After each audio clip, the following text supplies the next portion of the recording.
Əziz dostlar, Əhl-i-Beyt əleyhissalam heç kimə borclu qalmaz. Əhl-i-Beyt yolunda bir xərcləsən, min qazanarsan. Buyururlar, bir nəfər İsfahanda yaşayırdı. Çox kasıb idi. Bir gün həyat yoldaşı ilə qərara aldılar ki, öz evlərinin bir otağını toyuq hini eləyib toyuq saxlasınlar və beləcə öz həyatlarına davam eləsinlər. Bu işi görəndə yeri qazdılar, gördülər yerdən çox bahalı bir daşqaş çıxdı. Almaz tapdılar. Aparıb bazarda satmaq istəyəndə dedilər ki, bu çox bahalıdır, bunu İsfahanda sata bilməzsiniz. Gətirdilər Bağdad bazarına. Bağdada getməmiş Əli aşiqi idi, gəlib Əli əleyhissalamın hərəminə ziyarət edib, sonra getmək fikrinə düşdü.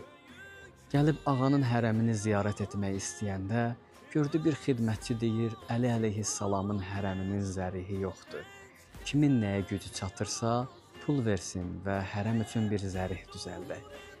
Bu kişi o qaşı ki, daşı ki əlində var idi, verdi və dedi ki, bununla Həzrət üçün bir zərih düzəldin.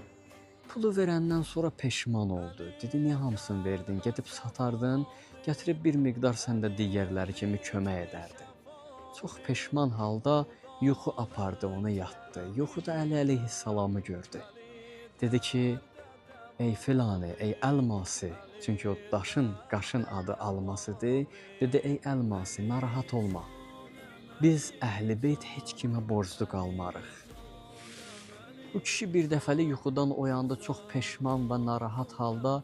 Dedi, ya əmir əl-müminin, ağa qələt eləmişəm, canım sizə qurban, malım sizə qurban. Hər nəyin varsa sizə qurban olsun.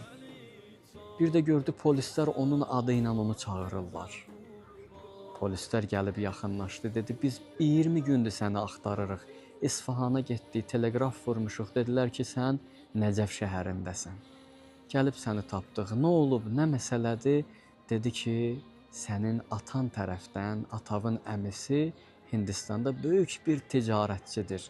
Dünyadan köçüb, heç bir varisi yoxdur, varis olaraq səni tanıtdırıb. Baxın, hələ Əli əleyhissalam üçün xərcləməyib, ürəyində məhəbbət olub, Əli əleyhissalam 20 gün qabaq hələ o daş-qaşı verməmiş, onu fikirləşib, onu düşünüb və onun üçün belə bir təqdir Allahdan nəzərdə tutub. Əzizlər, Əhl-i-Beyt yolunda xərcləsəz, heç vaxt azalmaz. Əhl-i-Beyt heç kimə borclu qalmaz. Elə isə bacardığınız qədər Əhl-i-Beyt yolunda xərcləyin, qiyamətdə əlinizdən tutacaq. Allah amanında hər kəsə duaçıyıq.